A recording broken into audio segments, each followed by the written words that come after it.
एक ऐसा false flag जिसे जवाब बनाकर भारत इस मर्तबा एक लंबी जंग छेड़ सके। भारत की तैयारियां इस जानिब क्लियर इंडिकेशन है कि इस मर्तबा भारत एक फुल स्केल वॉर और एक तवील मुद्दती वॉर जो है उसकी तैयारी कर चुका है। लेकिन अब मकबूजा कश्मीर के अंदर जो सूरत हाल है वो तशवीशनाक है, क्योंकि वहां पर महाज गर्म हो चुका है। भारतीय फौज पर एक बड़ा हमला और भारतीय फौज पर कयामत बरपा हुई है। मोदी सरकार अब इसकी बुनियाद पर और इस एक इंसिडेंट को बुनियाद बनाकर in the next few days क्या करने जा रही है, यह ज्यादा तशवीशनाक है। ये सारी डिटेल्स आपके सामने रखते हैं। अगर अभी तक आपने इस वीडियो को लाइक नहीं किया तो लाइक जरूर कर दें, कमेंट सेक्शन में पाकिस्तान जिंदाबाद का नारा जरूर लिखें, और जिन लोगों ने चैनल को सब्सक्राइब नहीं किया उनसे मेरी यह दरखास्त है कि चैनल को भी लाजमी सब्सक्राइब कर लें। सबसे पहले तो नाज़रीन इकराम, जो नोटम्स हैं वो आपके सामने हैं, जो भारत जारी कर चुका है, जो भारत की तरफ से स्टेटमेंट्स आ रही हैं, जो उनके मकबूजा वादी के अंदर पाकिस्तान के साथ जो LOC है उसके करीब जो भारत की साइड के ऊपर गांव है वहां पर बड़ी तादाद में बंकर्स की तामीर, फिर समुद्रों में जो तैयारियां हैं, फिर भारतीय आर्मी चीफ उपेंद्र द्विवेदी जो है उसका अगले मोर्चों पर जाना, स्ट्राइक कोर की कैपेबिलिटीज को देखना, ड्रोन्स और जो कामिकाजी ड्रोन्स हैं और ड्रोन्स का एक पूरा स्वाम ड्रोन्स जो है, हर चीज का उसने जायजा लिया। और इस वक्त इनके तमाम तर इशारे जो हैं वो हमें इसी जानिब मिल रहे हैं कि ये कोई बहुत बड़ा एडवेंचर जो है वो करेंगे। और इसमें इवन DGISPR जो है उन्होंने भी कहा कि इस मरतबा भारत एक बड़ी जंग, एक फुल स्केल जंग के साथ साथ डीप सी में कोई बहुत बड़ा एडवेंचर कर सकता है। लेकिन उस एडवेंचर से पहले India wants a false flag. आपने जो एजाज मल्लाह पाकिस्तान ने अगले दिन रॉ के लिए काम करने वाले एक शख्स की वीडियो जारी की जिसे हमने समुद्रों में से पकड़ा, इंडिया ने बेसिकली उसे गिरफ्तार किया। एक मल्लाह था, एक माहीगीर था, और इसे पकड़ के इंडिया वालों ने धमकाया, इसे लालच दिया और इसे वापस पाकिस्तान भेज दिया।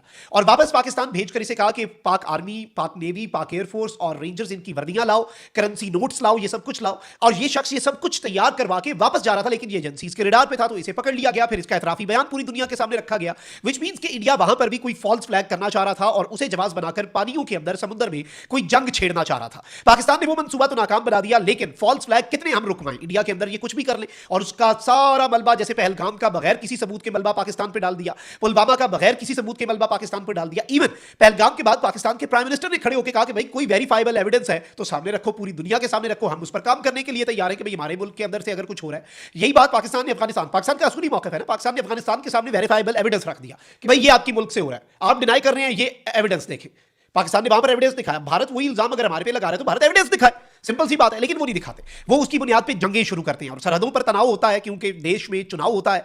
और देश के अंदर इस वक्त जो चल रहा है, भारत के अंदर मोदी की सियासत अपने बिल्कुल सबसे निचले लेवल पे है और अगले इलेक्शंस के अंदर ये कहा जा रहा है कि नरेंद्र मोदी की सियासत खत्म हो जाएगी, शायद बीजेपी उससे पहले ही उसे रिप्लेस कर दे।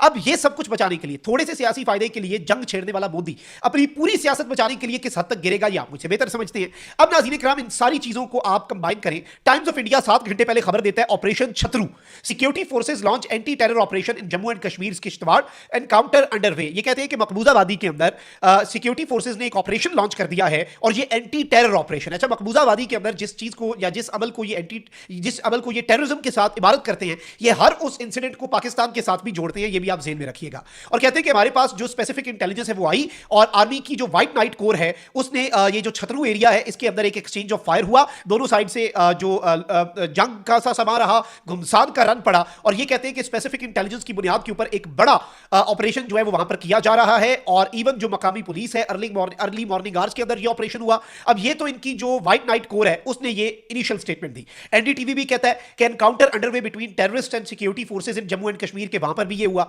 फिर इसके साथ ही साथ कश्मीर मीडिया सर्विस जो है नाज़रीन इकराम, उसने भी ये रिपोर्ट किया कि इंडियन ट्रूप्स जो है उन्होंने कार्डन और सर्च ऑपरेशन जो है वो मकबूजा वादी के अंदर शुरू कर दिया है, किश्तवाड़ के अंदर, और illegally occupied Jammu and Kashmir के अंदर किश्तवाड़ एरिया के अंदर इन्होंने कार्डन एंड सर्च ऑपरेशन इंडियन फौज ने शुरू किया।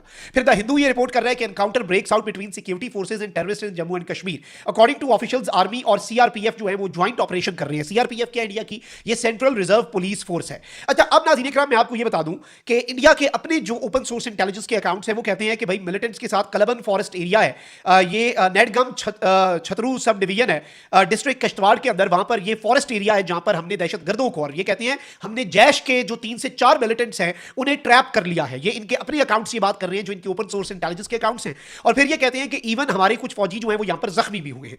अब जख्मियों के वाले से ये कहते हैं कि जी पैरा कमांडो है और इसके अलावा दीगर लोग हैं वो जख्मी हुए और उनकी इस वक्त जो आईसीयू में है। लेकिन अब खबर यहां पर कुछ अकाउंट्स की तरफ से रिपोर्टेडली ये बताया जा रहा है कि इंडियन आर्मी के व्हीकल को एम्बुश भी किया गया और 2 इंडिया के हाई रैंकिंग ऑफिशियल्स जो हैं उनके हवाले से अभी कंफर्म नहीं लेकिन अनकंफर्म रिपोर्ट्स जो ये ऑन ग्राउंड वहां पर कुछ मकामी जर्नलिस्टिक सोर्सेज जो रिपोर्ट कर रहे हैं और सोशल मीडिया रिपोर्ट्स जो हैं वो इस जानिब आ रही हैं कि 2 इंडियन हाई रैंकिंग ऑफिशियल्स जो हैं वो इसमें मारे गए हैं। अच्छा, फिर एक फिगर जो है ओपन सोर्स इंटेलिजेंस जो है उसके जरिए कुछ सामने आया सोशल मीडिया पर, और वो ये है कि अनकंफर्म्ड रिपोर्ट्स बताती हैं कि 12 इंडियन सोल्जर जो हैं वो एक्शन के दौरान किल्ड इन एक्शन हो गए और ये क्लैशेस हुए। अब इस हवाले से इंडियन मीडिया जो है उसकी लास्ट जो रिपोर्ट्स थी वो सिर्फ थी कि ऑपरेशन जारी है, ऑपरेशन शुरू हो चुका है। उसके बाद इस ऑपरेशन की तफसीलात जरूर जो है वो एज इट इज सामने उस तरीके से नहीं रखी गई। अगर हम इस चीज को इक्वेशन में डालें और इस पूरे के पूरे सिनेरियो को समझें तो बहुत कुछ हमारे सामने क्लियर होता हुआ नजर आता है कि इंडिया जो है क्या इस इंसिडेंट को एक फॉल्स फ्लैग के तौर पर इस्तेमाल कर सकता है,